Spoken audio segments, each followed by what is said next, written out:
And we're live. Hello, hello, ladies and gentlemen. Welcome to the Hawk Winds Radio Picture Show. I'm your host, Mr. J Smooth.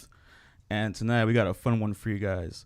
We got comedian in the house, Mr. Brian Rowe, everybody. Give it up for Mr. Brian Rowe. Hey, everybody. Hey, man, how you doing today? I'm good. How you been? I've been good, man. You know, this fucking weather sucks. Yeah, man. It's wet. Yeah, dude. Yeah. Other than that, man, I can't really complain too much, bro, man. That's good. How you feeling today? I'm good. I'm all right. Yeah. Oh, yeah, dude.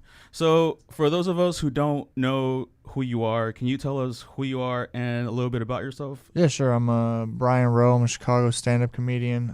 Been doing comedy, 14 and a half years? Yeah, 14 and a half years. Started in college. Still out here.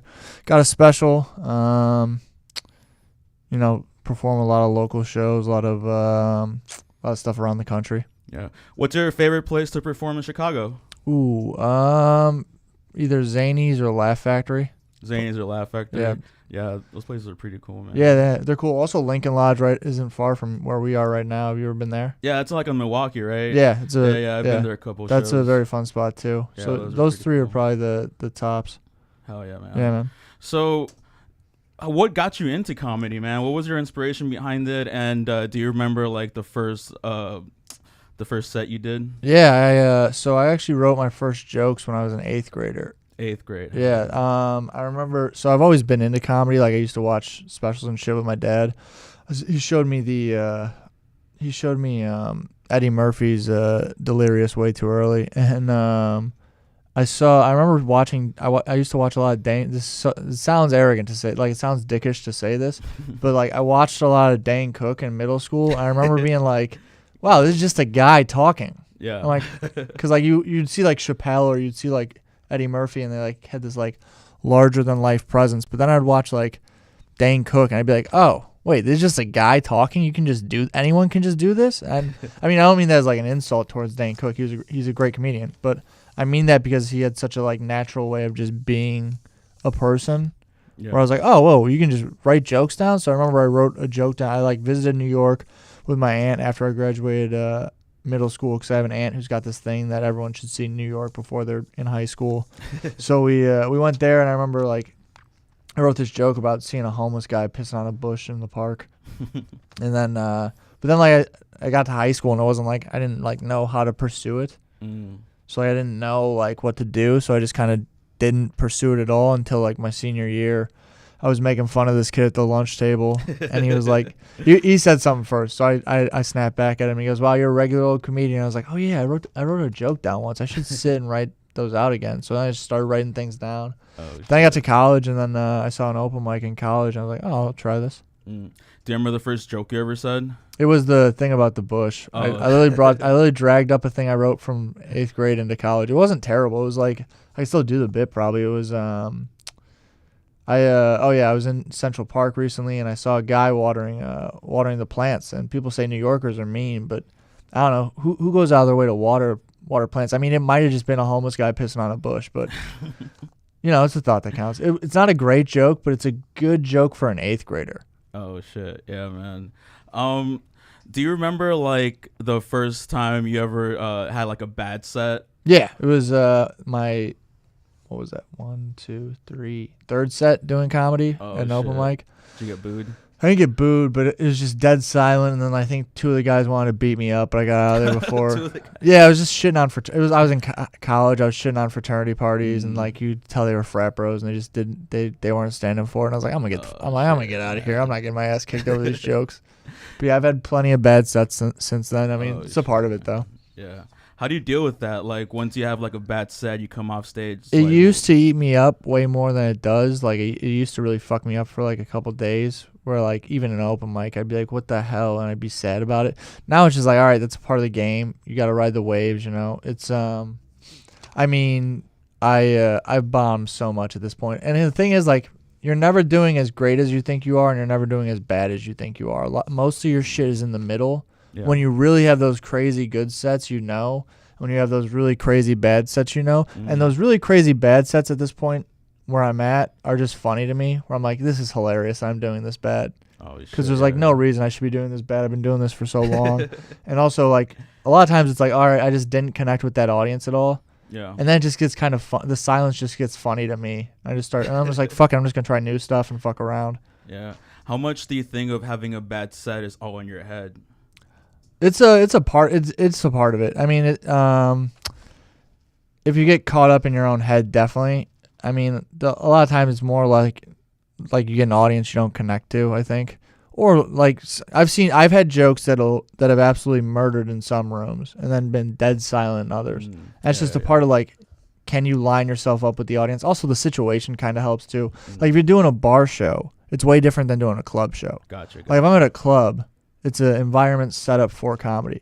If I'm at a bar show, a lot of times people just sneak bar shows onto people. Like there's just people, there's just drunk guys at bars, and all of a sudden comedy's happening. Like, what the fuck is going on?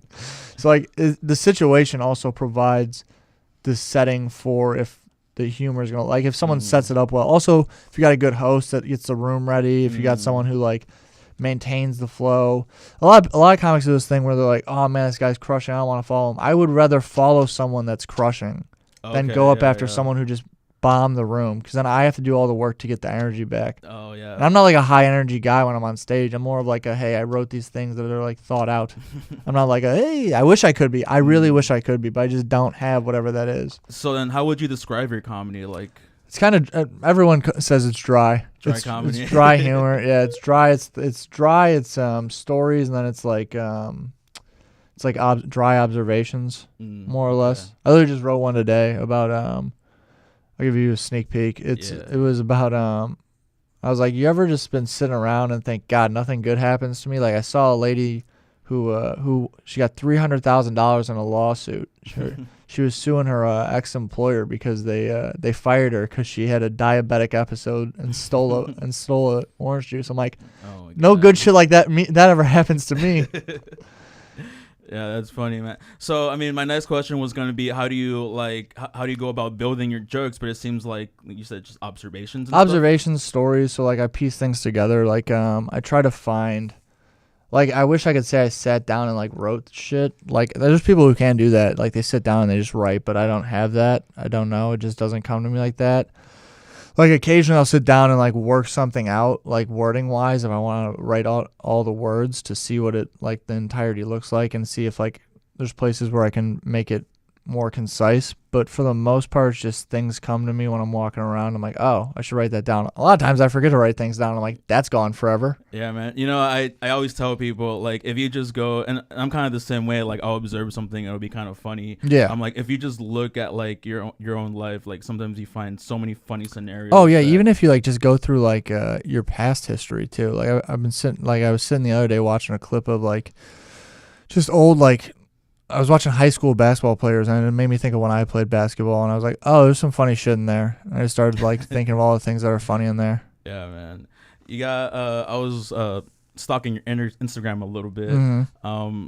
You have all these, I don't know how to describe it. It's like not news. Well, it's kind of news. Like, so I find headlines and I just like, it's a good, I use it as like a joke writing exercise at this point because they don't do well online and I don't give a shit. No one's sharing them, hardly getting likes, but it's a good joke writing exercise, and also you got to feed the algorithm constantly. Yeah. So, I mean, like twice a week now I try to do these things where I'll find like a ridiculous headline, research it a little bit, try to write jokes around it, and then and then put that out. Yeah, and it's a pain in the ass to film all that. Oh, dude, trust me. If anybody, I know you know. I watched you produce. I watched you adjust the lighting in here. I watched you do all of it. It's a pain, dude. Like, I have to set up the lights in my apartment to do it. I have to set up the camera. I have to adjust the lighting. I have to do all this bullshit, and then I have to sit down and edit it for like an hour. Dude, it takes like an hour and a half to do one, and it's like, this isn't worth it, but I'm doing it anyways. I think like the editing is the worst, man. Like, oh yeah, because you're sitting there and you're watching yourself over and over. Like, I'm literally hitting pause and play repeatedly. I'm like, I kind of hate me at this point. Man, yeah, I feel that, dude. Yeah. So, are you from Chicago? I was born here. I was raised out in the suburbs. You're in the suburbs. Yeah. So, have you done any comedy anywhere else other than Chicago? Yeah, all over the place. Let's see. All over the Midwest, Indiana, Michigan, Wisconsin, Iowa, a lot of Texas shows, Houston, I really love Houston, Nashville's amazing, Do New you got- York. You got any like favorite spots to perform at, like cities to perform at? Nashville's awesome. I love Nashville. Houston. Milwaukee's a really great place. Trying to think what else. Indiana's got a lot of good spots. It's weird because like bar shows are so hit and miss, but if you can find like the right city with nothing going on, they'll be killer. Yeah. Like if there's nothing going on in a town, but they have like one good comedy show, and you can find where those are fantastic normally. Which is just the worst city to perform in? The worst city to perform in. That's so tough. No shade, no shade. No shade. I don't know if there's any worse city to perform in because I feel like it really is situational. I'm trying to think if there's anywhere I really hate. I'm picturing all the places I've been. There's so many like just empty bars I've been to too where it just sucked. I don't know. I mean, a lot of people hate Austin right now, but I don't really hate Austin. I mean, it's fine it's its own scene. I don't know if there's a worse city to perform in. I've heard LA is terrible. I've never been to LA. I heard it's not great, but I've heard that's more because like travel and shit. Yeah, I mean, I don't know. I don't know too much about like performing comedy, but I mean, I've heard Houston's doing like some cool shit with comedy. Oh yeah, Houston, the Secret Group. Have you ever heard of the Secret Group? I have not. What's the Secret Group? It's like it's a comedy club out in Houston. They're like their own little thing that was created by this guy who lives up in Minnesota now. I can't remember his name. I wish I could, but my friend introduced me to it. It's a very cool comedy club. They have like 2 big spaces down there, and then they have like a little rooftop space. I heard that they're trying to stop it from getting shut down because some city ordinance though right now, which that sucks. Yeah. Man.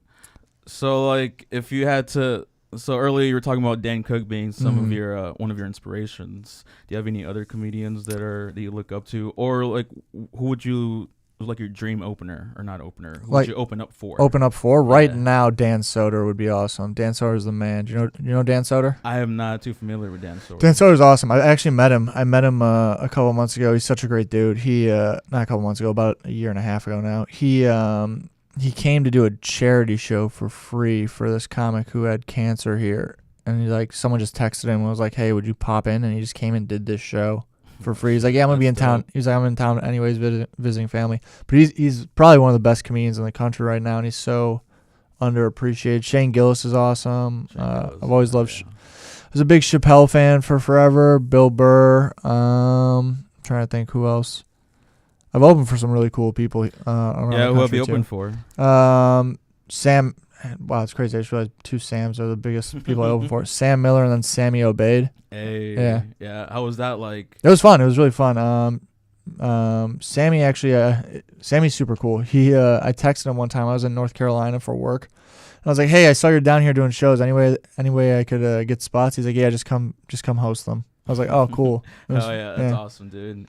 And there was another Sammy. Sam Miller, yeah, Miller. He's fantastic. I opened for him. I hosted for him at the Comedy Cabin. He's actually there this weekend. I think. Oh, yeah. Oh yeah, man. Do you have any like fun backstage moments that you're willing to share? Backstage moments. I mean, I've seen plenty of crazy shit. Trying to think. Nothing really too crazy happened backstage. Do you know who Ken Flores is? Yeah, I know who Ken Flores is. Yeah. The last time I saw Ken before he passed, we were sitting around shooting the shit at Laugh Factory, and he told me all these crazy stories. That was really fun. Oh yeah, dude. Yeah. Him, and then I'm trying to think what else. What other cool shit has happened backstage? I mean, nothing really cool happens backstage. It's mostly just comedians talking shit. Yeah. So what would like the 5 minutes before you go on set look like? Before I go on stage, honestly, I'm just sitting around. I don't really think of. I'm super weird. Like most people are like, "Oh, you must get so nervous." There's something wrong with me. I don't get nervous at all. Like I don't even kind of get nervous. No. I'll get if it's not going well, I'll get flustered on stage. I wouldn't even call that nerves. I'd call it more like frustration and anxiety. But like as far as going up there, I've never really felt nervous, which is there's definitely something wrong with me because you're supposed to. I mean, I don't know, man. Probably not. But like a lot of people that perform tend to like have some sort of like pre-show ritual, I guess. Yeah, I don't know. I mean, I guess right before I go on stage, I just like kind of like talk to myself a little bit, but that's not even like nothing crazy. I'm just like, all right, let's go do the thing. It's time to be me. You don't do like a whole 8 mile like throw up on myself. Mom spaghetti? No, I don't mom spaghetti myself. I genuinely just go up. Yeah. You ever been to Detroit? Yeah, I have. My cousin lives up there. Hell yeah, man. Yeah. I actually went to Detroit a few months ago. I actually went to see Visit Mom Spaghetti. Oh, really? The Spaghetti place. restaurant? Yeah. How was it? Was it good? It was pretty decent. It was like a little, literally like a little hole in the wall. Oh, It's, really? Like, all to go. Yeah. Oh, all wow. to That's kind of go. cool then. Yeah, no, I was like, oh, this is what people are raving about, I guess. That's cool that he was. It's so funny watching like a dude like Eminem who's known for just being like a ridiculous rapper, being like, I also have this business where we sell spaghetti because I have to diversify my portfolio. That's crazy, man. It's crazy. You know, once you get a certain amount of money, it's not like, oh, fuck this rap shit. Now Yeah. I gotta diversify my portfolio. Yeah, it's very fun to watch famous people just be like, all right, now I'm gonna own a brand. Like fucking Shaq with like, what is it, like Everything. Shaq with literally fucking everything. Walmart, Yeah, I have a fucking joke Wingstop. about Shaq. Yeah, what's your It's Shaq such a joke? long joke about. It's about this other basketball player, but it leads into a joke about Shaq and how he took over Papa John's. Yeah, And the joke's about how the joke's basically about how like if you can't fit through a door, you get to take over a company. Oh man. And I was like, he showed up at Papa John's one day. He's like, I heard you said something I don't like. You just fucking boom. Yeah, and then they're like, you want to take over? And he's like, yeah, I would like to take over. Shakaroni's for everybody. I would love to follow around Shaq for like a day. To It would see be how he so. does It would be things, bro. insane. It would be It's like- so. I think it would be too. I would have a panic attack. I think it's probably too hectic. He's probably doing too much running around. Bro, man, just the amount of time it would take him to get from like point A to point Have you B seen is the wild. clip of him?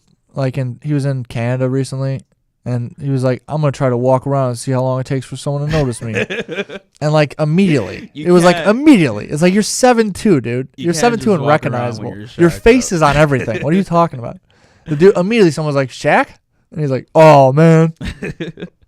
Fuck, man, dude. There was like this clip where he was trying to buy a car, and they had to like completely take out. Yeah, they take the seats out Yeah, probably. bro, Yeah, it was he has to. nuts.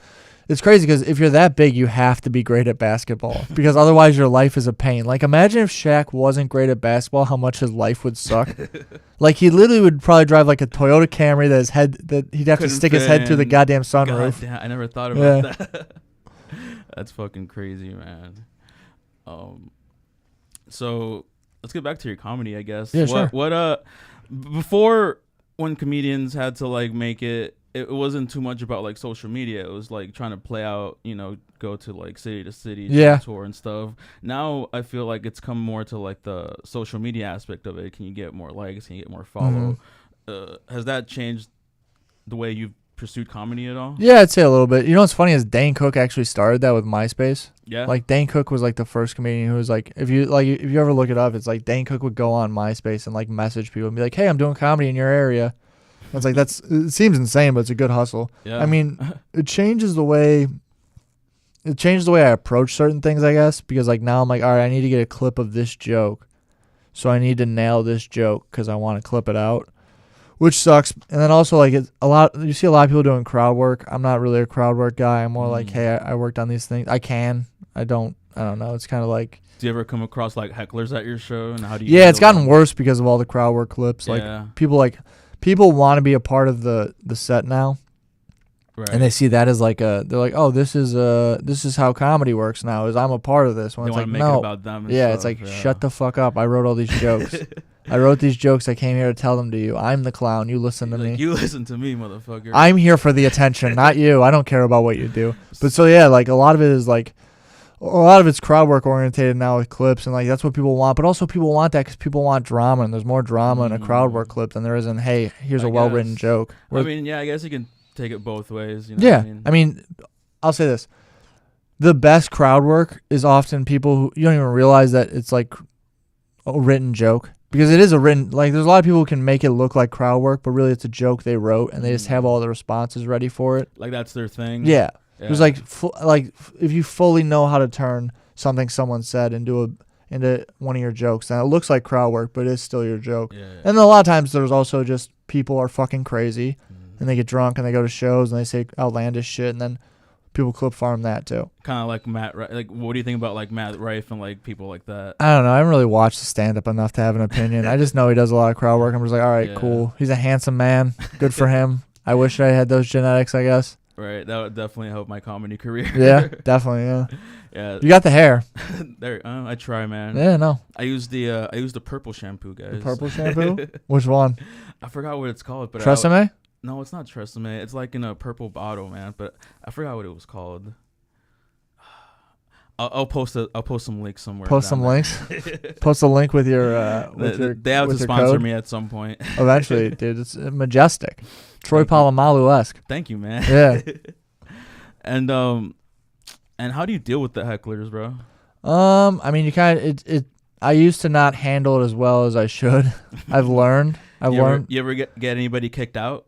No, I've never had to so far, but I've definitely been yelled at a bunch, and like, I've learned that one of the things you have to do is like, getting mean and angry with them doesn't help, and I used to just get annoyed and like yell, which doesn't work. Now you got to kind of you got to feel it out, you got to suss it out. So like, if it's like some like worth like where it's like, all right, this person won't shut up, let's talk to them, get them to quiet down, and you feel that out, and then like one of my funniest bombs was I was at Laugh Factory, and it was like a late show, an 11 p.m. like weekend show, and it was the comic one for me is a great comedian. He's a touring headlining comedian now, Jeff Asmus. He's incredible, but he went up and he got them all like settled down, and like, cause he's a great comedian, so he knew what he was doing.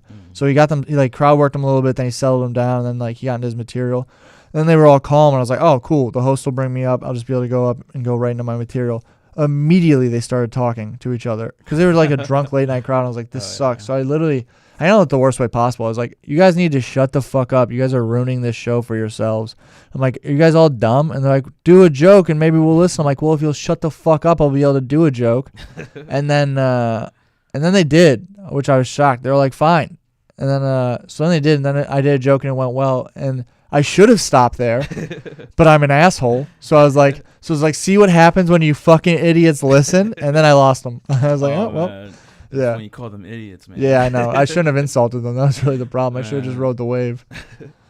So, is there a lot of times where you think like, oh shit, maybe like I've gone too far with a joke, or is every joke that you right? No, not really. I mean, there's a lot of things like there's just like that's the reason you go to open mics. So like, there's such a difference between open mics and shows. Like, it's crazy. I used to have no fucking idea about what I was doing. Like, I literally didn't understand this at all. Like, I treat open mics like they were like, which isn't a bad thing necessarily. I treated them like they were the end of the world. Like, it mattered so much. But it's like, you're in an empty bar with a bunch of drunk assholes and like other people who do this. Drunk. Yeah.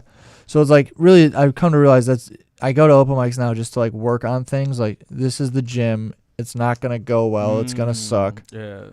It's not, people aren't going to laugh, but you need to hear the words and how you're delivering this out loud so you can restructure it when you do it on a show to see if it does get laughs there. So now I look at it like, so like I'll hit as many mics as I can. I mean, I kind of tried to tone it down a little bit because I was going a little too hard on it for a while. And like, I've also realized content creation's a massive part of this now. So I spend more time on that than I wish I didn't have to, but you have to. So, I mean, now I hit open mics with, like, intention where I'm like, all right, I'm working on these things. This is what I'm working on. Let's see how the wording is different if I restructure certain things and how I like it and see where it, like, can click. And then I'll take that and if it carries into the stage on, like, a show and it does well, then I'll know to keep it and then mix things around from there. That's pretty cool, man. Yeah. Let's see. So... When you write a joke, when you do a set, how good are you at reading the room? At this point, I've gotten a lot better. I used to be terrible. So like I'll know, like I'll go up there. It depends on like what kind of show it is too. So like a lot of times I'll go up there and I'll know if it's gonna be bad or good, like based on like the energy before I go up, and then like if I've hosted shows and that's different. Hosting's a lot different because like you have to kind of set the energy, which is hard for me because like again I'm not a high energy comic. So then I'll definitely crowd work. Like if I'm hosting, like I'll have to like be like, hey, what are you guys doing? How's this going? All the bullshit crowd work shit you hear where it's like, whose birthday is it? And you just got to make them feel like they're a part of the show. But, I mean, you do have to do that. It does help. But then also, like, I try to work into my jokes right away, which is something I'm working on because, like, it is better just to, like, if you're doing a host set, you're basically just burning a set. You're basically just like, all right, this isn't going to go well for me, but at least I'll set the tone. And then from there on out, everyone else can have a good show, which sucks, but, I mean, it's a part of it. So hosting is like that, but then so like hosting, you definitely suss out the room. Like you got to be up there and like feel out people's energies. A lot of times, when you're hosting, you can like gauge things and be like, all right, this this person's drunk, this person's like high energy. Mm. A lot of what's crazy is so many people like don't have decorum in the world. Like I don't know who raised them or how they exist, but they just don't have like a decorum for like how you're supposed to behave in society. Mm. And like they'll go somewhere and then not realize they're doing something no one else is. Mm. So it's like one of my favorite examples. Like heckling. Not even like heckling. Like there'll be people who don't realize they're like talking. Mm. They'll be like, "Wow, that's a good joke." I'm like, "Why are you saying those words out loud?" I'm like, We "You all could know just that. fucking laugh." I'm like, "You don't have to say the words." Oh yeah. So like there's that, and then there's also like people who are like, "I'm helping you by talking," and like you suss that out, and you gotta be like, "Yeah, kind of shut that down." So I mean, you kind of you learn to read those energies pretty quick, and then also now I've done this long enough where I know if I'm going up there, I can feel where that is in the room. Like if I'm not hosting, if I'm going up after the host or something, I can be like, all right, I watched them, I saw where people are, how people are responding, who might act up, and then sometimes you just get random shit. Like I was at a show the other day, and this girl who was after me goes, "I'm Jewish. Is anyone here Jewish?" And the woman goes, "I'm Jewish, and I'm one of the only people still proud of it." I'm like, what a weird thing to say, ma'am. I'm like, you didn't need to say that. I'm like, it was so uncomfortable. Everyone got so uncomfortable by her saying that. Oh my I'm God. like, and the person who was on stage was like, okay.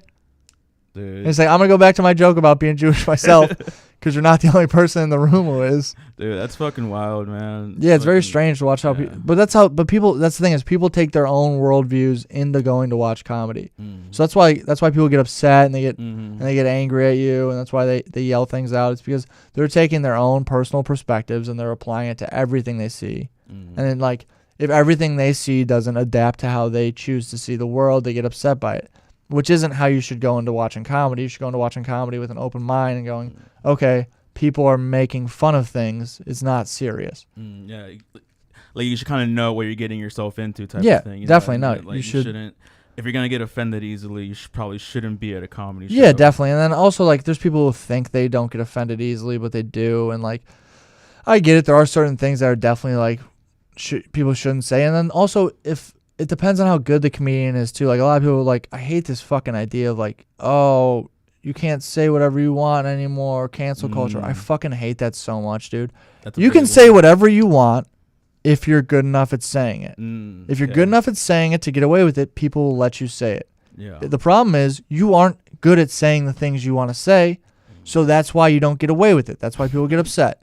Because and also a lot of people, I hate to say it, but a lot of the comics who did this bullshit where they're like cancel culture this, cancel culture that, they're just not that good at comedy, and it helped them Yeah. by being like, oh, they're just trying to cancel me. Well, it's because You're not funny. so they point out the few people who don't like them to raise the bar for all the people who do, to be like, oh no, we got to support them more. Yeah. And it's like, no, you just weren't that good at this, and you found a way to prop up that you're not that good at this by backing it into something that isn't real. Is kind of how I've come to see it. Like, sure, there's certain people who lost jobs for things, but that's consequences. There's consequences to things not going well. Yeah, I believe that, man. Like, if you're gonna say something on the internet that probably is gonna get you fired or canceled, but you do it anyways, that's Yeah, I mean, there's consequences. Yeah, you know what I I mean, mean? you have to accept that you made choices. Oh yeah, man. Have you ever gotten in trouble for any joke you've ever said? Have you ever gotten any like backlash from the internet or anything? Oh yeah, I have a Kurt Cobain joke that I still Oh, get told no. to kill myself every day over, Jesus. which is very ironic. I was gonna say, yeah. It's the most ironic. It's mostly like teenagers telling me to kill myself. I'm like, this is incredibly ironic, and you guys get that, right? But it doesn't bother me. I mean, it's fine. Do you get a lot of like? What's your crowd like? Are they like younger or more like older? I kind of skew both ways. So like older people like me, younger people like me, depending on what I'm talking about. But I kind of try to blend them because I think it's better to not lean one way or the other way as far as age or race or ethnicities. I think it's better just to have everybody involved. I mean, just a wide net. So when you write jokes, do you have like everybody in mind? You're like, oh man, I hope I don't offend this crowd, or No, I just write what I think's funny, and if it clicks with people, it clicks with people, and like if it offends people, I'm like, I try to figure out why it offended them, so I don't want to tweak it so much. So I don't want to say I want to tweak it to appeal to people, because I still want it like to be humorous in the way that I meant it to be. But like I think a lot of people have this thing where they don't take a step back and look at what they wrote and look at like, hey, how is this not clicking with people, and then defining whether or not they think that's worth it or not. So I'll do that. Like the Kurt Cobain joke isn't a great joke. It's like kind of hacky. And like seeing all the people who were upset by it, I'm like, cool. But also it's like at this point it's whatever. It was like a throwaway joke for me that happened to blow up on TikTok, and I was like, whatever. I don't really care. Yeah, man. So who are you outside of comedy, bro? Like, who's Brian Rowe outside of comedy? Have Outside any, of like, comedy, or? no, unfortunately, I don't. I pretty much just go to work and do comedy. It's kind of a bummer. But no, I mean, I don't know. I like a lot of TV. I read comic books. I love music. Those kind of basic things, basic bitch shit. Are you ready to go to World War III, man? I'm excited. I just got in the best shape of my life to do that. Yeah, I just happened to. I started doing yoga every other day, and now I'm in fantastic shape. And now I gotta go to war. I'll be able to bend around those bullets now, baby. No, I have an engineering degree, so I have a civil engineering degree from a top 3 engineering college. So my parents aren't jazzed by my life choices. But no, I work a day job. I work in construction management during the day. So I mean, I have other things I do. Oh yeah. I'm trying to get out of it. I'm trying as hard as I can. I would love to Aren't just we tour. all, man? You got a day job? I have a day job, man. I'm a little chef. Oh hell yeah, that's awesome. No, though. I work in the service industry. That's fun. So Are you like, sous chef? Something like that. Yeah, Something like that. Line cook? I do like private catering. Oh, that's badass. So it's whatever. That's man. fun. It's fun. Yeah. I get to play with fire and sharp objects. Oh day. hell yeah, that's what- fun. That's exciting. Danger. That's how I word it. You for should people. you should tell ladies that. You should tell ladies. So I work with fire and play with knives. Yeah. You like a man who's dangerous? You like a dangerous guy? Nah. They call me 007. Oh shit, man. So what's next for you in comedy? Are there any like dream stages you would like to play? I mean, there's always like, I would love to just be able to get around the country and like headline. I don't even give a shit at this point. Host, feature, headline, just Yeah. any club stages. What does making it seem like to you? Like everybody has different ideas of that. What does that look like? To For me, it's just being able to make enough money where I could tour year round, and then just do shows consistently where people come and see me. And then also I have like some TV show and movie ideas I'd love to get developed, but fuck it, if I could just get comedy to a place where I can like tour around and people will come buy tickets, and then my parents will get off my back. Yeah, I feel you. Shout out to my mom real quick. She's gonna watch this because she watches everything I do, Nice. which is terrible because I say some horrendous. They've gotten used to it because I've been doing this for so long now. But I say some horrendous shit, and they're just like, "Why would you say that?" I'm like, "I don't know." Is there an instance you recall where you said some shit? And your Oh, my parents dad were was like, so. I used to just joke about Magic Johnson's AIDS, and my dad hated it so much. He's like, "You Oh, shouldn't be man. saying things like that about someone." I'm like, "It's funny. Calm down." It's been said already. I'm like, basically, I'm like, I brought up a thing the guy has. Oh man, it's there's like a whole conspiracy about like Magic Johnson That actually not having AIDS. Never actually had AIDS, and they Yeah, just did it to so that they could have a straight face for the Yep. for the development of it. Yeah, I don't believe that, but also I do think he definitely got all the best drugs right away. I think he definitely got all the experimental Of shit that course. that no one else got, because like he never lost weight. You know how insane that is? Dude, yeah, he looked normal the entire time. He was still jacked the whole time. Yeah, he had definitely. There was definitely something going on there, and I mean the fact that now we know like the world is run by like awful people. Yeah, it's crazy. Like, we're just like, oh fuck, what else? What It's else such a did they tell bummer. us? Yeah, no, but the funny thing is, like with Magic Johnson though, he owned a bunch of shit too, and it's like, damn, it's crazy you didn't have to put your entire fortune into like curing this for yourself. Yeah. And it's like interesting, but also like it's basically curable now. Yeah, Which is so like it's treatable. It's funny because it's going back to the world's run by terrible people. Anything that they can keep making money off of, they won't straight out cure. Mhm. So they could. I'm positive. I was watching. Dude, do you get ads for like HIV medication constantly? Yeah. Whenever I'm watching TV, I feel like they're constantly that, and then like I got a things bunch. Yeah, I get a bunch of weird ads recently. like pharmaceutical ads. Yeah, I constantly get pharmaceutical ads, and I'm like, do I have this? Why are these popping up for me? But Yeah. I constantly see HIV like prep, like get in front of like to like prevention meds, and they won't cure it because they came up with these prevention meds that work so well. They will never cure it because the pharmaceutical companies make so much money off these prevention medications. Yeah. They will never allow a cure to happen because then they would get rid of it and they'd lose money. I also heard this thing, and I'm quoting it very loosely. I'm actually not quoting it, but like, and I don't know how true it is. Once all these Epstein files came out, all these countries started to like release all these cures for like certain cancers and stuff. Well, I don't know how true that is, but I really believe that. You know, I think it was. I think that was just timing more so, because it wasn't so much they released cures. It was more the treatments they'd been working on for like decades. Like they were finally able to be like, hey, this is showing promise, and it's just like, damn, the timing of this is awful. You timed this shit terrible, brother. Because it looks like you guys are hiding this stuff until it came out the billionaires are actually just eating people. Fuck, dude, that's nuts, man. Yeah. Are you a conspiracy man? Do you believe in any conspiracies? Certain ones, yeah. Certain ones I have fun with. I don't think Luigi shot that guy. Really? I don't think so. No. I think he was a plant.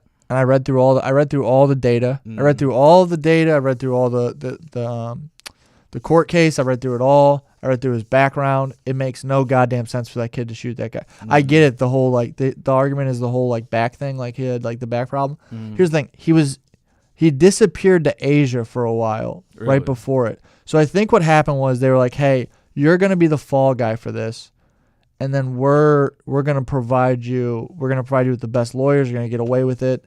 And then when really the person who actually shot him always got away with it. And then we're gonna provide you with any healthcare needs you might have in the future, because he has like a back problem, which is documented. Yeah. But like, because here's the thing, they found him in fucking Pennsylvania. Oh, the kid was smart enough to 3D print a plastic gun. He wasn't smart enough to leave the area. Get the fuck out of my face. That one. I believe that. Yeah. Yeah.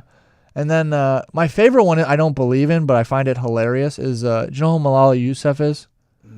She's a little girl from Pakistan. She won a Nobel Peace Prize. She was shot by the Taliban for protesting student rights. Yeah. So there's that. So there's a conspiracy in Pakistan that she wasn't actually shot by the Taliban. It was a CIA dark op to like promote a pro-women's movement in the country. So she was actually shot with a blank, and like it was fake and staged. But they believe the actor or the CIA agent who shot her was Robert De Niro. No way. That is the funniest shit, dude. I was doing a bit about this, and my friend who's Pakistani was like, do you know how hilarious it is that you talk about this? Like, because it's 100% a real thing in Pakistan that some people believe. And he's like, it's insane that you know this. I'm like, I was just Googling shit one day and found it. I'm like, Robert De Niro, way better actor than I ever realized. That's nuts, man. Yeah. I'm fucking getting wrong. That's how deep the government's getting, man. They're even getting actors to do the assassinations. Yeah. No, like, yeah, we have to make it look like an actor. We got to make it look real. This guy knows how to commit to a role. Who do you think shot Charlie Kirk? I don't think it was that guy either, though. I don't think because like then they find him in like a Wendy's or something. It wasn't just that. Also, yeah, why do they keep finding these dudes in fast food places? Also, it wasn't just that. It was like when you look at the evidence about the gun, like he took it apart, got down from a roof, and then put it back together.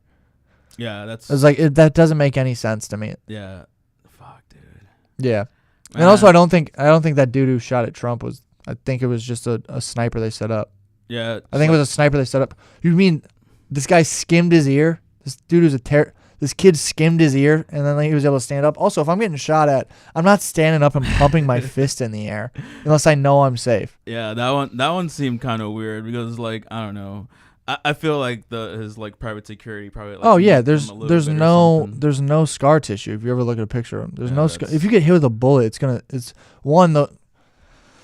I've shot guns enough, not enough to know this, but from what I understand, my grandfather used to be big into guns. I used to go shooting with him. From what I understand, a bullet is going to come out hot, and if it just skims you, it's not just going to cut it; it's going to burn a little bit. So there's going to be scar tissue. So you're going to have from the release. I'm talking out my ass right now too, just so anyone who's going to light me up, you're probably right. I'm 100% probably wrong. I mean, I'm sure air cooling probably has a factor in it too, but it's coming out of a barrel of a gun. It was pressurized by gunpowder. It's moving at a high velocity. It's going to have some heat to it. So, I mean, the idea that he got skimmed by a bullet, and then some people are like, well, it was actually glass that shattered. I'm like, what fucking glass was around him that shattered and hit him? I'm like, you're telling me this kid missed and hit a glass? I don't believe that. Not one bit, America. Not one bit. No, yeah. So those conspiracies, I'm kind of on board with. I think JFK was a mob hit. Yeah, Yeah, I mean, that makes it sense. makes the most sense. I think it was a combination of things. I think it was a mob hit combined with probably he probably knew some things that the government didn't want. I think it was kind of a collaboration. Oh, for thing. sure. Yeah, Yeah. he definitely knew some things the government didn't want. Man. Yeah, I think he was pursuing things they didn't. I shouldn't say knew because every president knows things the government just kind of has to let you know. But I think he was pursuing things they didn't want him to pursue. That makes sense. Too, yeah. yeah. Fuck, dude. I don't even know what to believe anymore, man. It's hard. It's hard, man. After the government pretty much said, yeah, there's aliens around, like, I'm just like, oh, well, I mean, first of all, we knew that already. Yeah. Second of all, like, what the fuck? Well, the whole alien things is interesting to me because it's there's that paradox, right, where it's like either they're out there and we haven't really made real contact with them, or we're completely alone in the universe, and which one's more scary? Is like the whole thing. That's true, man. And I mean, what do you believe? Do you think? I think logically it makes sense based on the expansive nature in which we know that the universe and not just our galaxy but outside of our galaxy has. But then also there's so many. I actually have read up on this a decent amount. There's so many things where it's like, do civilizations reach a point where they could get to space travel and just don't because it's better just to hang out where you live if you find a balance. And there's no need to expand outwards? Or is it where you get to a place where you can expand out and then all of a sudden global catastrophe strikes or war happens, then you fall apart from that? So there's all those philosophies. And then there's also the philosophy where people just they observe us and then don't want to interact with us, which is interesting. Where I'm like, I can see that. I can see that. I'm like, I don't want to interact with most of these people. Would you go to Mars if you could? Like, if it was I mean, if I would be able to come back, sure. Yeah. Not if it was a one-way trip, no. But if I could come back, sure. That's what it seems like right now. You go there and you pretty much just you're there. Yeah, I mean, it's a 9-year journey right now with the level of space travel we have. That's crazy. So I mean, you're talking 18 years round trip, or is it? It might be 7. So it's between 14 and 18 years round trip. That's fucking wild, man. Yeah. I probably wouldn't do it. Yeah, I mean, it'd be crazy. I mean, here's the thing. I remember talking with my buddy about this, and I kind of blew him away because he goes, yeah, we're never gonna travel anywhere. I'm like, not that you know of. And he goes, what do you mean? And he goes, I'm like, well, we could if new technologies are invented. I'm like, explain a car to a caveman. It'd blow their fucking mind. Yeah. They wouldn't be able to handle it. I mean, that's what you're talking about. You're talking about a technology we don't understand yet because it hasn't been invented and we can't process it. Shit, so like, man. you could travel at those speeds.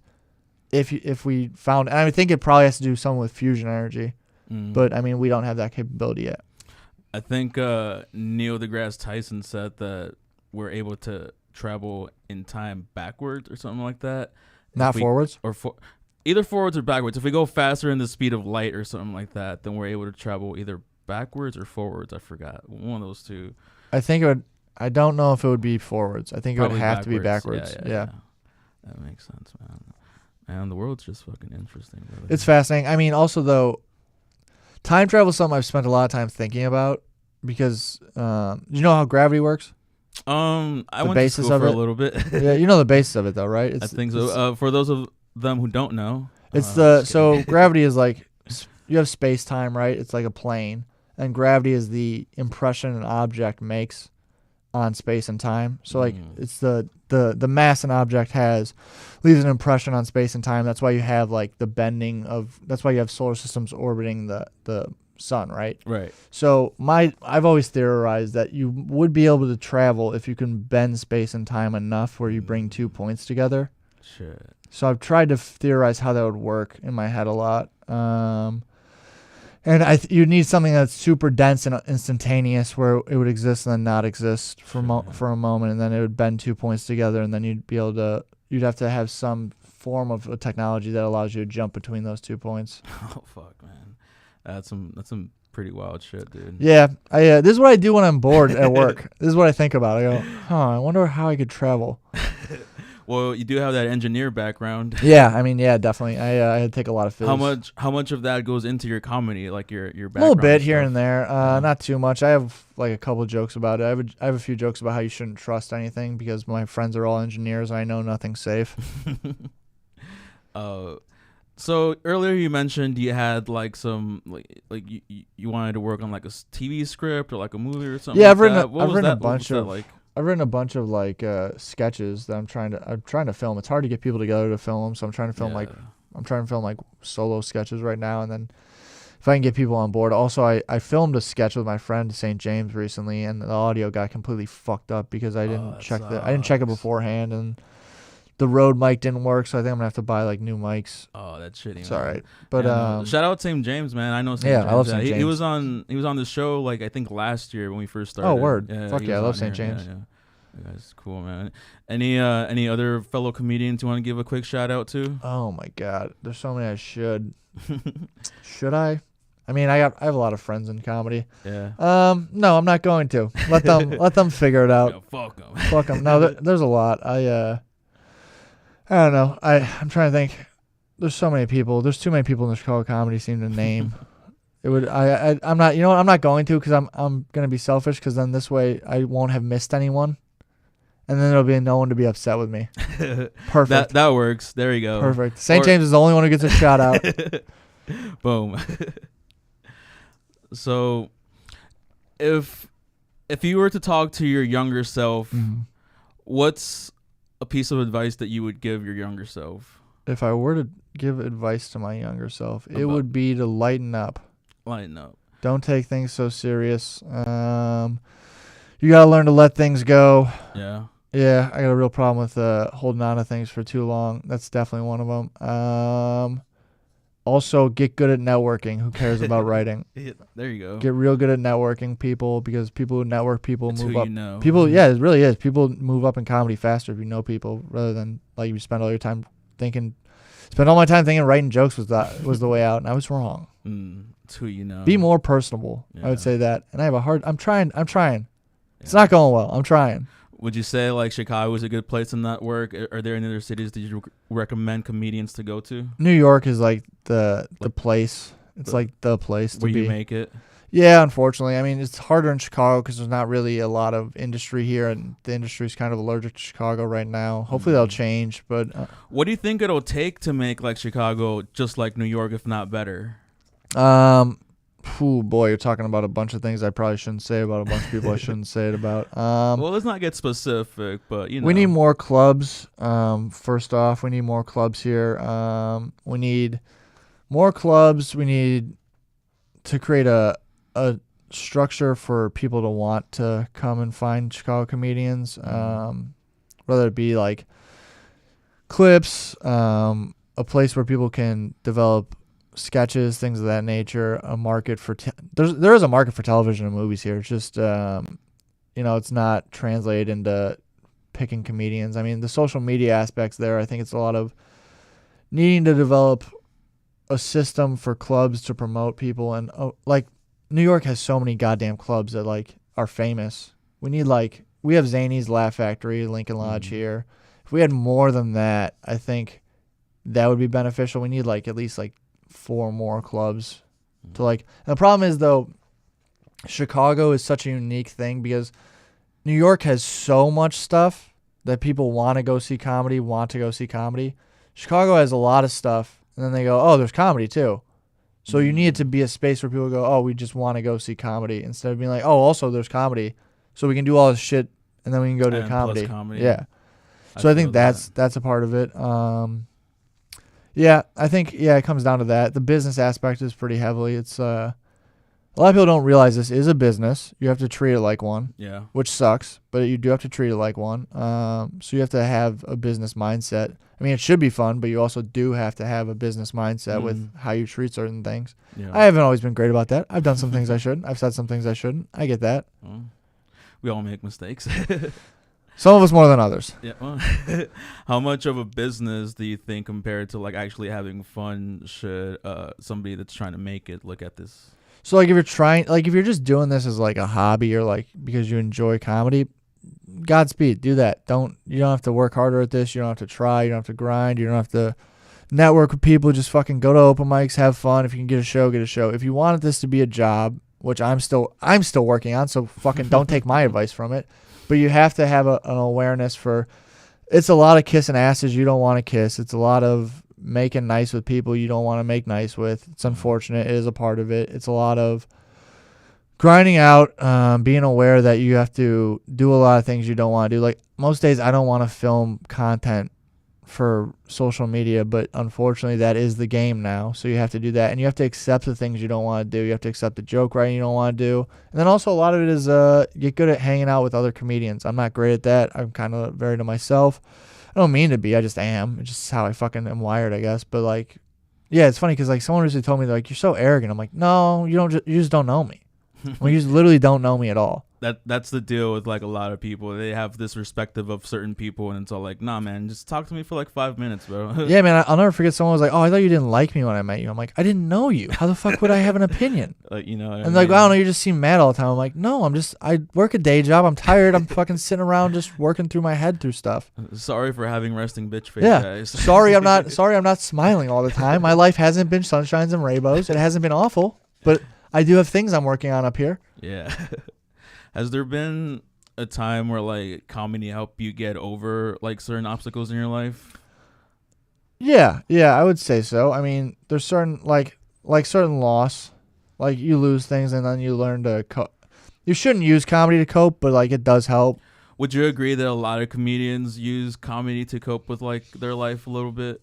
Yeah, I definitely think so. I mean, I think there's a certain level of writing. I mean, dark humor definitely helps lighten the mood for certain things, and I respect that. Like, this is funny. I was just talking about, do you know what Rainbow Club is? I'm not too familiar. It's over on Irving Park. It's a bar. Okay. It's a bar. They have a show on Thursdays. It's actually closing because they're building a new apartment complex there. Oh shit. Yeah, which sucks. That yeah. sucks. God forbid we have anything. But so like I did a show there a couple years ago. What was this? August 2022. I did their Thursday show, and I forget. I got done with the show. I did the show, got done with it, went and got tacos from Burrito House over on Lincoln. Actually, no, I didn't. Don't go there. I'm trying to gatekeep this. I love that place. I don't need to be crowded. There's terrible tacos. They'll give no, you diarrhea. they're amazing. I love those guys. Actually, support them as much as you can. They know me by name. Hell yeah. No, but so I went to Burrito House. I got tacos. I got home. I was sitting in my car, and my sister called me. I'm like, hey, what's up? And our grandfather had died. Oh, no. Yeah, which sucks. And I was like, damn, that sucks. And we talked about it for a little while. And then, like, I literally was sitting there. I was so bummed out. I went and brought my tacos upstairs. I was just so hungry. I just sat and cried and ate my taco. I literally cried into the tacos while I was eating them. I'm like, I'm just so hungry. I have to eat. I'm eating sorry. my own tears. I'm like, I gotta eat. But dude, it's such a weird thing because like it's a funny memory to me. Like it's funny. Like it's so funny to me that I was like, damn. I'm really sad, but I gotta eat these fucking tacos. Yeah. And so it's funny to me because it's like it's this tragic moment. So like in that way, I see humor in that, and I go, all right, there's humor in this like awful experience that I had. And then I can find some peace with it. But then also, I mean, there's also like, I've written a lot of jokes that like, I'm trying to think. I've written so many jokes about things that didn't work out in my life, and then people get mad at me, like especially women, because I've written jokes about some women I've dated. And then, are you a ladies' man? I don't think so. Depends who you ask, I suppose. I wouldn't say so. I'm bad. I'm uncomfortable. I have never in my fucking life had a clue if someone liked me. If you liked me, I didn't know. Sorry, I'm just letting you know, ladies. If you liked me, I had not a clue. I apparently cannot read people on a personal level. So I don't know. So like I mean, I've written jokes about that kind of stuff. That's blown up in my face a few times. They're like, you fucking wrote a joke about me. I'm like, yeah, but it was funny. I'm trying to be humorous about how you don't seem to like me. Yeah. So I don't know. So there's that. I've tried to cope with things in that mechanism. And that's blown up in my face before, but also like I think there's just humor in everything in your life, and you just kind of have to find it. Yeah. And then sometimes there isn't, and you just don't find it, or there is, and you just can't find it because you don't want to see it. Oh yeah, dude, man. I mean, I'm not a comedian, but I definitely use comedy to cope with like certain things. You know what I mean? Like I'll go to like sometimes I'll feel sad and I'll put on some fucking The Office or something. Yeah, man, I'm a big believer in that. So like, one of my old coworkers from my last job, Sue, I was talking with her about that. She's like, oh, it's so cool you do comedy. She's like, there's nothing better than just being able to like have a shitty day and watch something funny. I'm like, oh, I never thought about how like it translates to people. Because I always found joy in being able to go and bring other people joy. Like part of it is every comedian will say won't acknowledge this, but it is an attention-seeking thing where you have something that needs attention in you.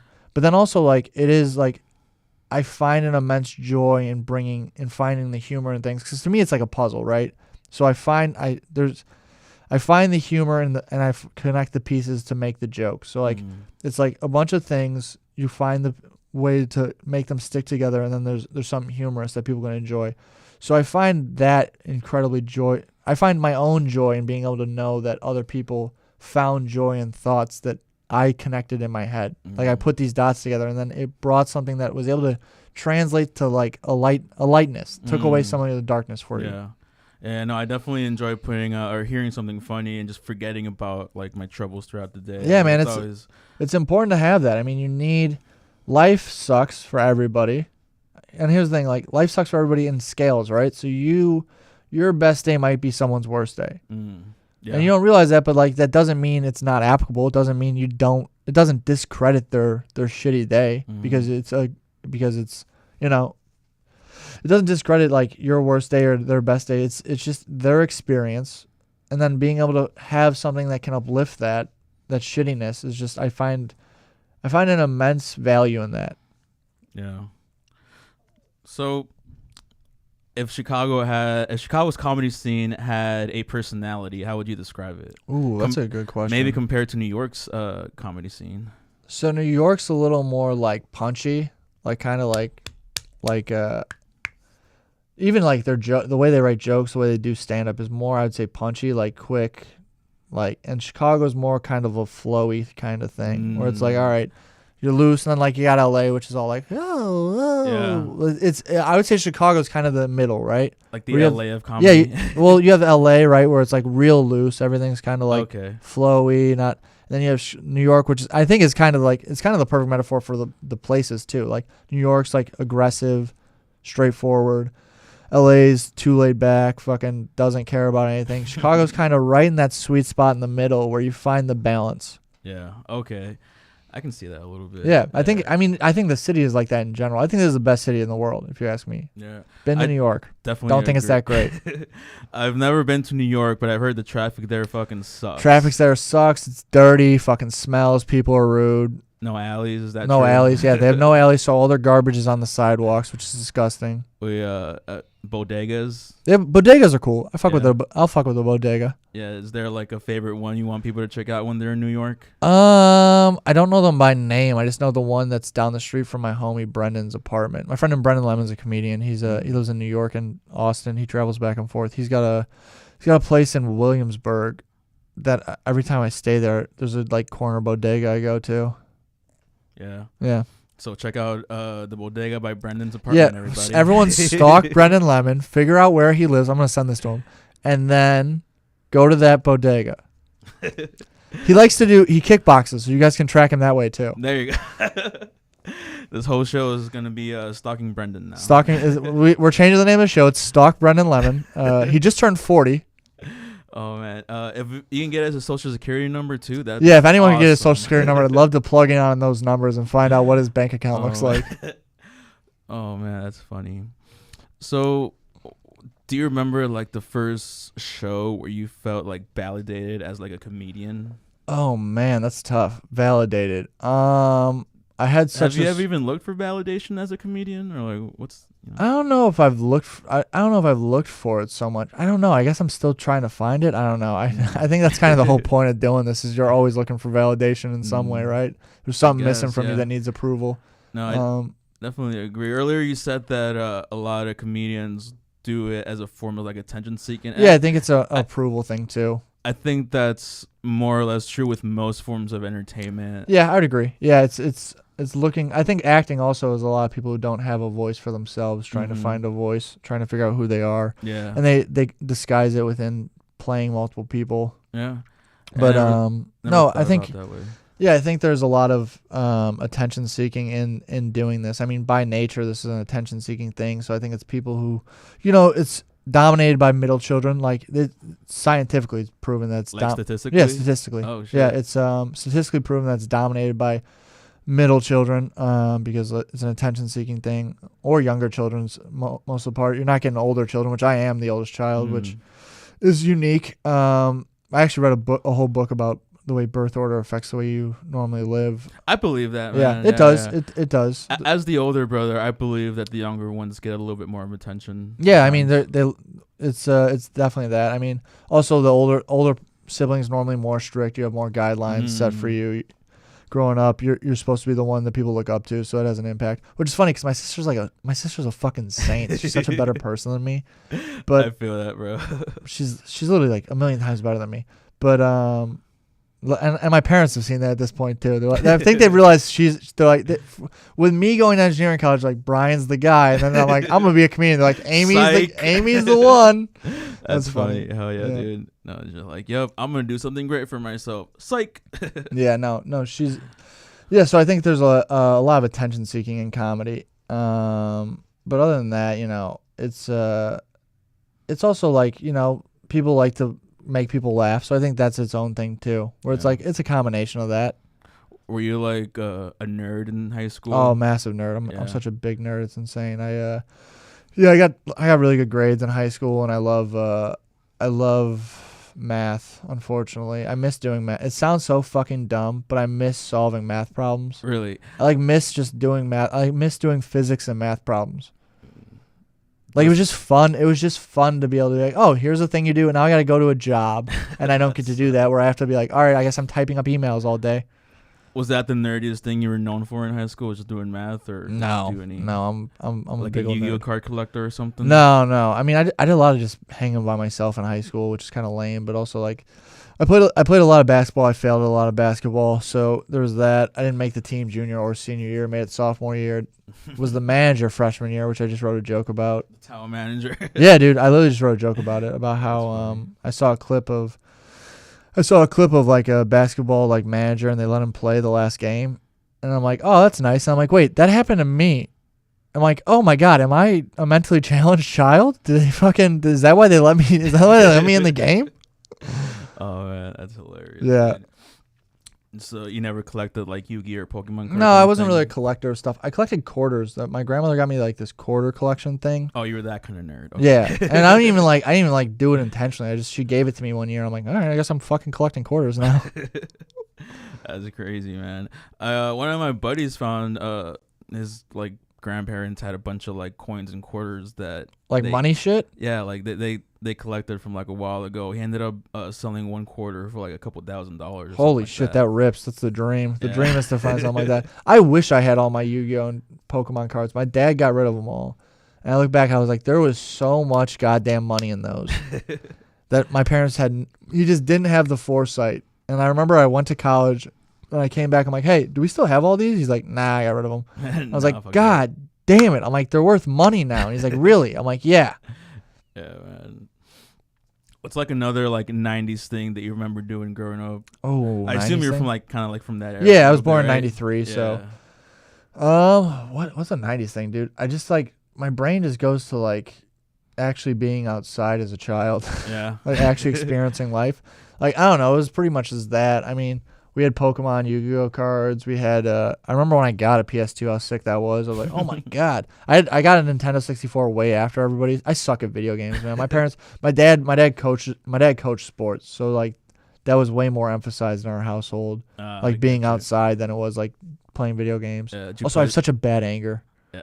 I hate losing so much. So you just throw the control at the Yeah, wall dude, or something? I straight up smashed the controller once. I was so mad. Oh shit! Hell Like yeah. the fucking whole thing. Like I slammed it against the side of a chair. Do you remember what game you were playing during that? Oh no, there's so many times that happened I couldn't possibly know. Call Which of is Duty or it's so something. insane that like that was like I didn't have the wherewithal to handle that, but I still get that angry. I play chess on my phone and I literally want to throw my fucking phone across the room. I'm like, why am I making myself upset? Why am I adding that stress to myself? Are you good at chess? Would you play a world master or anything? No, he'd kick my ass. I'm super mid. I've just been trying to figure it out. Like it's so funny. I'll have like great games where I'm like, holy shit, I can't believe I figured all those moves out. And then I'll have games where I'm like, damn, I suck at this. I've never played. Well, I've played chess a couple of times. I suck ass at chess. I'm not that good at I all. did but I've- chess lessons when I was a kid. Yeah, Like when I was a little kid. like chess club or something. Yeah, or- like when I was in second grade, my mom took me and my cousin to like a library to like take lessons like once a week. It was kind of just a thing to get us out of the house. And then, but then I just didn't pursue it really. And then when I got older, I'm like, this is fascinating. Yeah. And I was like, I remembered how all the pieces moved. So I was like, I bet I could figure this out. I find the concept of chess very fascinating. But like I'll play against somebody and they'll beat me in like 2 moves. But like I'll watch like YouTube videos of like oh my god, they're so grandmasters cool. playing. Oh, like Magnuson. Like, yeah, and like there's like this Russian Russian person lady. She just, I know what you're talking about. Yeah, the hot she's- Russian lady. She's on like an Instagram all the time. Yeah. And just fucking nailing everybody. I'm like, what the fuck, bro? Like I wish I Yeah. could do that. No, it's very cool to have that. It's that's like years of their childhood though. Oh, Like literally, yeah. they spent their whole childhood doing that. It is always very funny to me how Magnus Carlsen just shows up like a dick. He just shows up late, fucking disheveled. Love that shit. Shows up late, disheveled, and then just kicks this guy's ass. I mean, it's so funny. It's nuts, man. Or like I find it fascinating when you got these like little kids facing like the grandmasters and they beat them. Yeah, And I'm just like, what the fuck? You're like 12. yeah. I mean, those are borderline savants. Though you're talking about someone who just sees the pieces and the way they need to move. That's nuts. Yeah. Man. Yeah. It kind of reminds me of when I was like younger, taking like acid to play music. That's such an awesome comparison. I used Yeah, to, it reminds me when I could see the notes in the see sky. Notes, Yeah. and they were all different colors, dude. Really? Me and my bandmates back in the day used to take a bunch of acid. Did you have synesthesia? For that moment, yeah. Okay, For that- so it'd be induced by the LSD. By That's the LSD, fascinating. yeah. I never thought of that. That's intriguing. yeah, no, That's it was- cool. What so what instrument did you play? I played guitar, and my homie played drums. Fuck and yeah. so we would go into like this little like jam room, Mm-hmm. and he would play something on the drums, and it would appear a certain color. Yeah. And I could play that specific color on my guitar. And Whoa. It was some. Yeah. I never thought about using drugs to create synesthesia. That's a fascinating concept. It- I wonder if there's studies about that. I'm gonna have to look that up. There probably is. Yeah. I'm pretty sure I'm not the only one that's happened to. I mean, I know for a fact acid makes people like see. Yeah, it makes shit. it connects pathways in your brain that you don't normally have access to. Yeah, That's what dude. synesthesia is. It's just a pathway in your brain you don't generally have access to. Yeah, you ever done anything like that? Nah, man, I can't handle that stuff. I'm fucking crippling fear of death, and once Oh, once that unravels a suck. little bit, yeah. Once that unravels a little bit, it doesn't You turn out probably well. cry. Yeah, no, I have legit panic attacks all the time about Oh it. shit. Yeah, man. it sucks. Yeah, it's life. Yeah.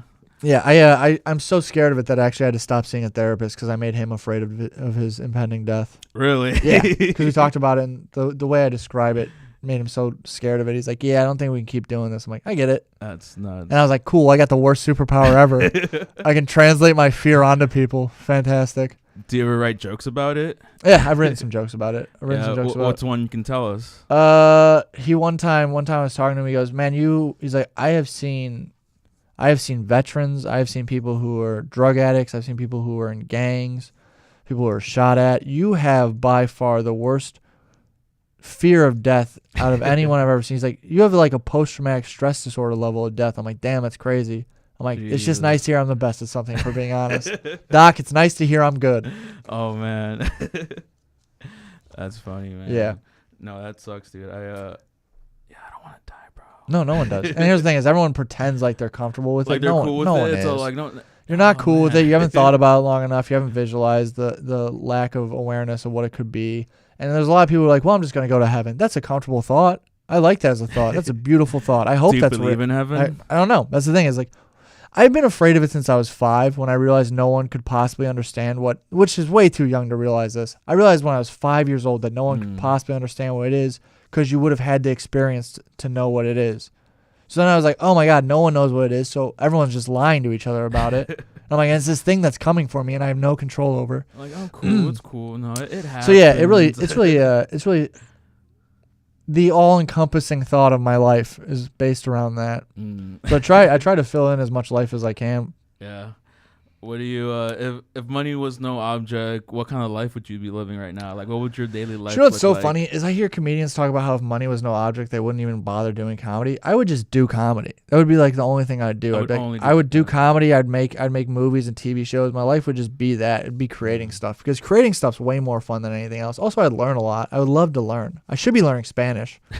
I literally, dude, I have a bet going with one of my best friends. It's due up in a year and 3 months. I bet him when I was 24 that I could learn Spanish in 10 years. Here's the thing, I know enough Spanish. Like, puedo hablar, pero no comprendo. Cuando vosotros hablan con mí, Porque muy estúpido.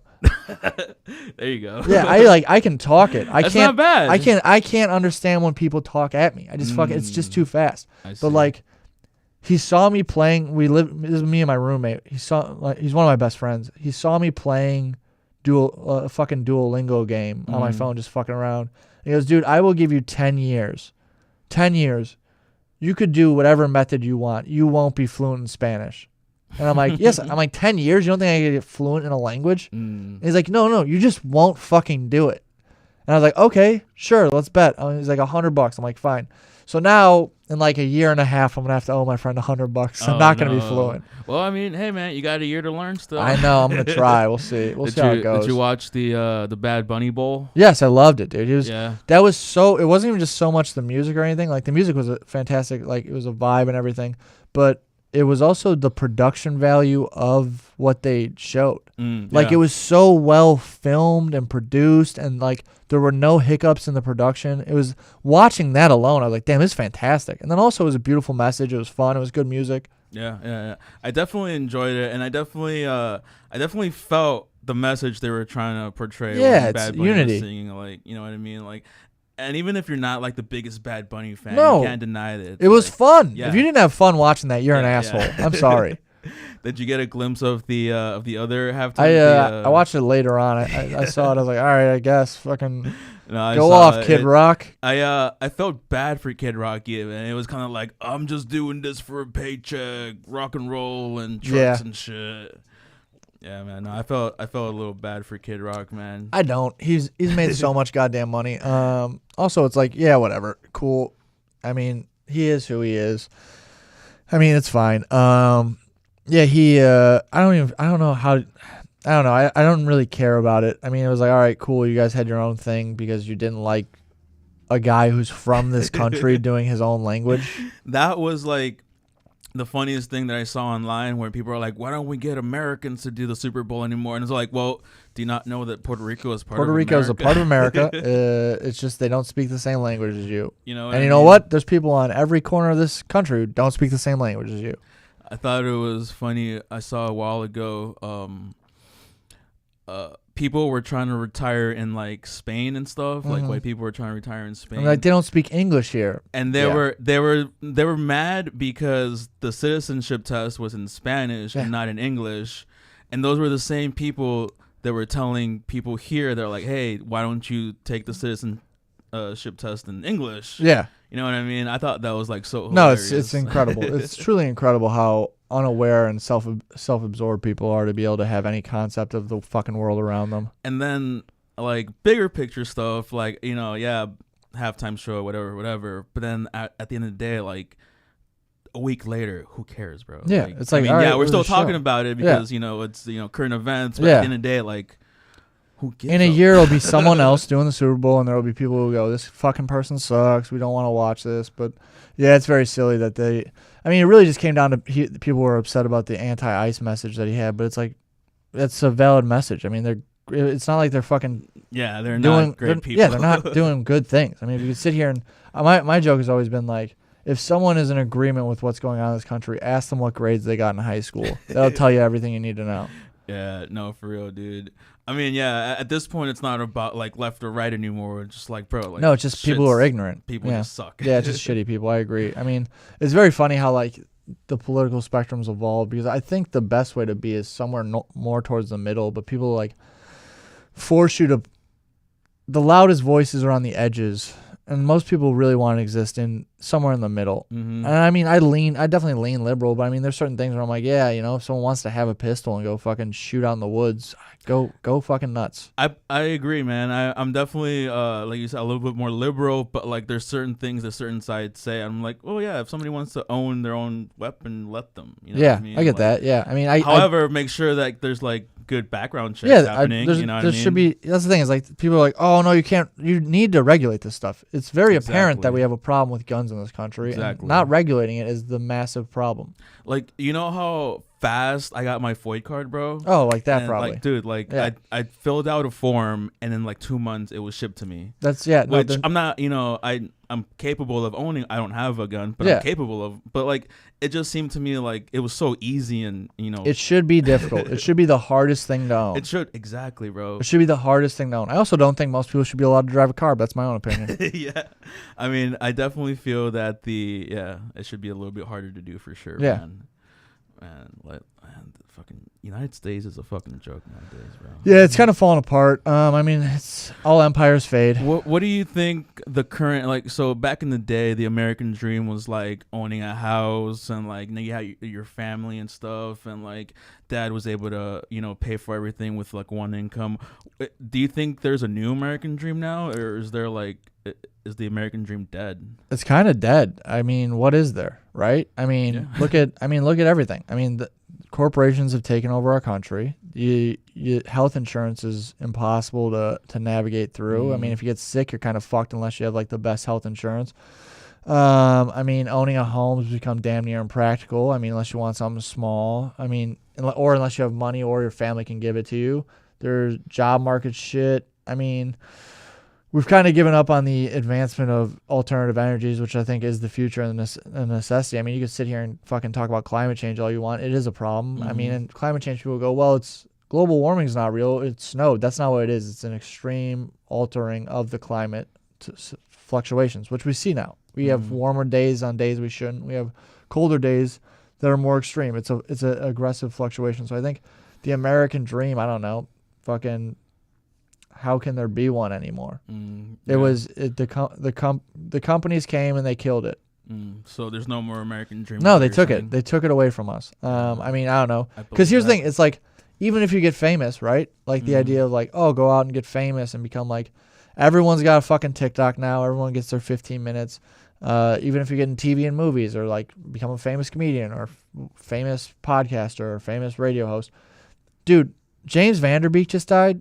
He had cancer. He was selling his own fucking memorabilia to pay for bills. You know how insane that is? Yeah, no, that's nuts, man. That's insane. This dude who was a successful actor, who made like a shitload of money on TV, that didn't even matter. Yeah, so I mean, at the end of the day, it's like, really, I mean, I hate to say it, but we need a fucking full reset of our government. Oh, for sure, dude. I definitely believe that, man. Like, at this point, there needs to be somebody that's a little bit for, you know what I mean? Like, yeah. I mean, I've said this for forever, but I don't think there should be one president. It doesn't make any sense to me. I mean, all the other parts of our government are divided into multiple parts, but you're telling me one guy gets to decide the entire military complex and what bills are signed into legislation? Yeah, no, I mean, that seems bullshit, silly. man. Yeah, Yeah. that's definitely It should be bullshit, it should be a 3-part, which actually, if you look it up, I didn't realize this until recently, because I've been saying this since I was a fucking high schooler. It should be 3 parts. It should be, all right, we have Democrats and Republicans. Each one should get selected, and then independent persons should be selected. And all 3 of those people vote on which laws are signed in and then what military actions are taken. And a lot of people are like, oh, no, it's not fast enough. Yes, it is. It's 3 people making a decision. It's yes or no. And then the other thing is, I recently found out that someone proposed this when they were coming up with the basis of America. Multiple people proposed this, and then they just went with one president anyways. And George Washington even said we shouldn't have one president because that is the basis of a monarchy starting. So you're telling me that somebody like who started America proposed what you were just saying? They said it should be a 3-person system, and then we just didn't do it because it was just easier to just have one guy. That's nuts, man. Yeah. I mean, I guess you were talking about like back in the day, that kind of made a little bit sense why it would be easier for just one guy. Yeah, I mean, they're setting things up. Then you had, 3 guys. And I mean, the internet wasn't a thing back then. But like now. Oh, no, definitely. That definitely makes a lot of sense. Yeah. Yeah. That's fucking wild, man. Oh, dude. So we're coming up to near the end of our show, man. I got a few more questions for you, for sure. If you don't mind. No, go ahead. Rip away. So what is one thing that comedy has taught you about life generally? One thing comedy has taught me about life. Let's see. It's not going to go your way, but you keep going anyways. Like when a set's not going like a set's not going to go away, but also like your life's not going to go your way. Like you're going to, like, I have an incredible, immense ability to visualize things, and most of those things that I visualize are not how my fucking life has turned out. But you keep going anyways because fuck it. What are you gonna do? Quit? Yeah, right. Fuck it. That's what I say. What are you gonna do? Quit? Give up? I mean, if you have a passion for something, just keep going. I mean, Seth Rogen said this on a podcast, and it makes sense. And he goes, if you quit, you won't make it. Yeah. If you don't, you fucking might. Yeah, that's true. And it's like, all right, just keep going until you figure it out. I mean, it sucks and like it's a grind, but also you just find the joy in the grind, and then you go, all right, well, maybe it's not. You find the moments that bring you peace. Like there are moments where you do it and you go, oh yeah, this is great. I love doing this. I need to stop bitching about this. And focus on those little moments. Yeah. I Find the joy in it, man. Just keep going for it. I mean, fucking, if you got something in you that's telling you to create, it's telling you for a reason, and you just got to go out there and create. Yeah. I love that, man. What's like a message you would give somebody that's trying to start off comedy right now? Like if you could talk to them in person. You're gonna need to develop a social media presence if you actually want to make it in this. If I'm just giving legit advice, get good at networking, get good at being friendly with other comedians, people in general. That was something I struggle with. Write every day, get up as much as you can on stage. Unfortunately, when I was younger, I reached out to Tom Segura, and he super nice dude, fucking emailed me back, didn't have to. And he said, yeah, write every day, get on stage every day, which I mean, still true, but also the networking part is something I learned myself later on that I wasn't good at, that I wish I'd been better at. But also have fun. It's like there's so many times where I've just beat myself up and not enjoyed it, and it's like, dude, fucking you're being silly telling jokes on a stage. Fucking lighten up.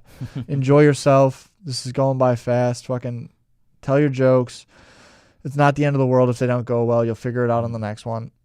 If you can't laugh at yourself, nobody will. You got to laugh at yourself. That's one of my biggest beliefs. Because here's the thing, like I've always written jokes about myself, and one of my deepest beliefs is if you can't laugh at yourself, you have no right to laugh at anyone else.